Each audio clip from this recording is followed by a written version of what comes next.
الحمدللہ وحدہ والصلاة والسلام علی من لا نبی بعدہ اما بعد۔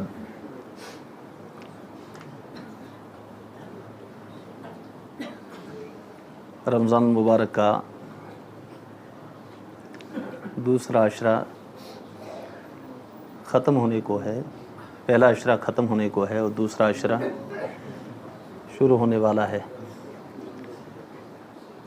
جس کے متعلق اللہ کے رسول صلی اللہ علیہ وسلم نے ارشاد فرمایا اوسطہ مغفرۃ، دوسرا عشرہ مغفرت کا۔ اللہ تعالیٰ اس دوسرے عشرے کو ہم سب کی مغفرت، بخشش اور نجات کا ذریعہ اور سبب بنائے، آمین۔ زیادہ سے زیادہ اللہ تعالیٰ کی طرف رجوع کرنے کی ضرورت ہے، استغفار کرنے کی ضرورت ہے، توبہ کرنے کی ضرورت ہے، جسے اللہ کے رسول صلی اللہ علیہ وسلم نے ارشاد فرمایا کہ 4 چیزوں کی کثرت کرو۔ 4 چیزوں میں سے ایک چیز کثرت سے استغفار، جتنا ممکن ہو سکے صبح شام دوپہر میں، اٹھتے بیٹھتے، سوتے وقت، لیٹتے وقت، چلتے وقت، جب بھی موقع ملے استغفار کی کثرت۔ امت کی تعلیم کے لیے اللہ کے رسول صلی اللہ علیہ وسلم نے ارشاد فرمایا میں روزانہ 70 مرتبہ استغفار کرتا ہوں، اور ایک روایت میں آپ صلی اللہ علیہ وسلم نے ارشاد فرمایا کہ 100 مرتبہ، اور ہم سے 24 گھنٹوں میں ایک تسبیح 100 مرتبہ بھی استغفار نہیں ہو پاتا، اس لیے کثرت سے استغفار کریں بزرگوں۔ قرآن مجید میں اللہ تعالیٰ ارشاد فرماتے ہیں استغفروا ربکم انہ کان غفارا، اور قرآن مجید میں اللہ تعالیٰ نے ایک اہم چیز بیان فرمائی، ایک فرمایا ما کان اللہ لیعذبہم وانت فیہم، کہ اے میرے حبیب صلی اللہ علیہ وسلم جب تک آپ امت کے درمیان رہیں گے میں امت کو اجتماعی عذاب کے اندر مبتلا نہیں کروں گا۔ آپ صلی اللہ علیہ وسلم کو اس دنیا سے گئے ہوئے ایک زمانہ ہو گیا، اب اجتماعی عذاب سے بچنے کی صورت کیا ہے؟ وما کان اللہ معذبہم وہم یستغفرون، کہ جب تک اللہ کے بندے استغفار کرتے رہیں گے اللہ تعالیٰ اجتماعی عذاب کے اندر مبتلا۔ اس لیے بزرگوں جتنا ہو سکے استغفار معمول بنا لیں، کم سے کم صبح 100 مرتبہ اور شام کو 100 مرتبہ استغفر اللہ تعالی ربی من کل ذنب و اتوب الیہ۔ اگر اتنا یاد نہیں یا مختصر کر کے پڑھنا چاہتے ہیں استغفر اللہ استغفر اللہ استغفر اللہ، دل کے اندر ندامت ہو اور نیت یہ ہو کہ میں آئندہ کبھی بھی گناہ نہیں کروں گا، ایسے استغفار کو اللہ تعالیٰ قبول بھی فرماتے۔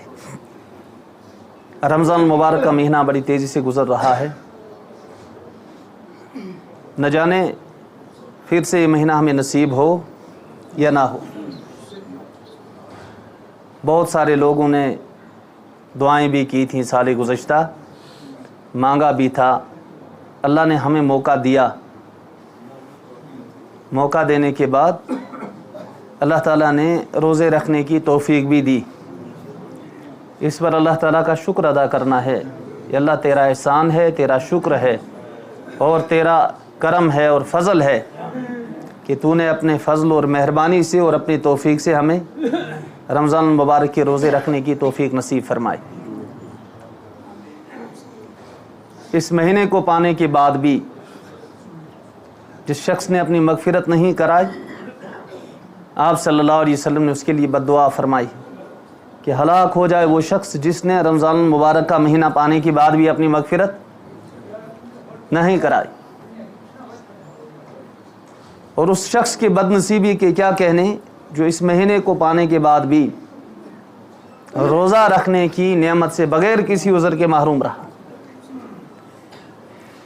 اسی لیے اللہ کے رسول صلی اللہ علیہ وسلم نے ارشاد فرمایا جس نے بغیر عذر کے رمضان مبارک کا روزہ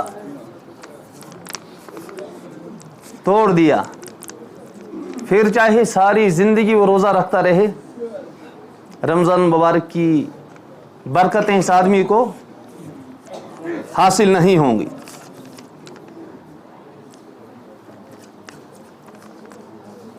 اور کسی آدمی نے اگر جان بوجھ کر کے روزہ توڑ دیا ہے اب اس آدمی پر شرعاً قضا بھی ہے اور کفارہ بھی ہے کہ رمضان المبارک کا مہینہ گزرنے کے بعد ایک تو اس روزے کی قضا کے طور پر ایک روزہ رکھنا ہے اور کفارے کے طور پر ایک غلام کو آزاد کرنا ہے۔ اگر ایک غلام کو آزاد نہیں کر سکتا ہے تو ایک روزہ رکھنے کے بعد تسلسل کے ساتھ متواتر 60 روزے رکھنے ہیں، اور 60 روزے ایسے تسلسل کے ساتھ رکھنے ہیں نا، اگر 58 روزے تسلسل کے ساتھ رکھنے کے بعد 59واں روزہ نہیں رکھ سکا، اثر نو اب 60 روزے تسلسل کے ساتھ رکھنے ہیں۔ ہاں، عورت 60 روزے رکھنے کے دوران اگر اس کے مخصوص ماہواری کے ایام شروع ہو جائیں اسے شریعت نے رخصتی دے رکھی ہے کہ وہ ان ایام میں کفارے کے روزے نہ رکھے، پاک صاف ہونے کے بعد پھر سے ان روزوں کو رکھنا شروع کر دے گی۔ کسی آدمی کو اتنی بھی طاقت نہیں کہ 60 روزے رکھے، 60 مسکینوں کو دونوں وقت پیٹ بھر کر کے کھانا کھلانا۔ پہلی صورت کیا؟ ایک غلام کو آزاد کرے، ایک قضا کا روزہ رکھے۔ اور دوسری صورت کیا ہے؟ اگر یہ طاقت نہیں ہے تسلسل کے ساتھ 60 روزے رکھے۔ اگر کمزوری کی وجہ سے اتنا بھی ممکن نہ ہو سکے تو 60 مسکینوں کو 2 وقت کھانا کھلانا یہ ضروری ہے، یا 60 مسکینوں کو ایک ایک فطرے کی قیمت دے۔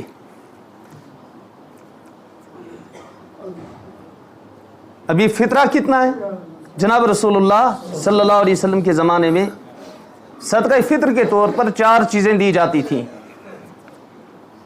نصف سا گیہوں یعنی 1.25 کلو، اور 1 سا جو یا 1 سا کھجور، یا 1 سا کشمش۔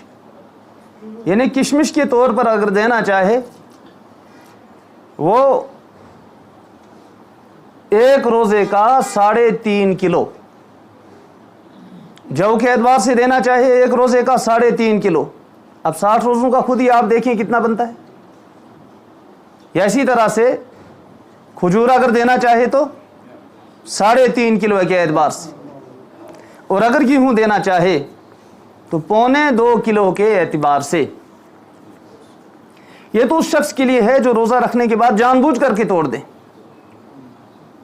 اگر کوئی شخص مرد ہو یا عورت ہو اپنے آزار کی وجہ سے، بیماریوں کی وجہ سے روزہ نہیں رکھ سکتے ہیں، یا عورتیں روزہ نہیں رکھ سکتی ہیں، تو ان پر کفارہ نہیں بلکہ روزے کا فدیہ ہے۔ فدیہ کیا ہے؟ کہ جو عورت یا جو مرد اتنے ضعیف اور کمزور ہو چکے ہیں کہ ان میں روزہ رکھنے کی کوئی طاقت ہی نہیں، ہمت ہی نہیں، یا خدا نہ خواستہ کوئی آدمی ایسی بیماری کے اندر مبتلا ہے کہ اب اس کے مرض سے صحت کی طرف لوٹنا بہت ہی مشکل ہے، کسی ایسی مہلک بیماری کے اندر مبتلا ہو چکا ہے کہ اب اس کا شفا یاب ہونا ناممکن نظر آ رہا ہے،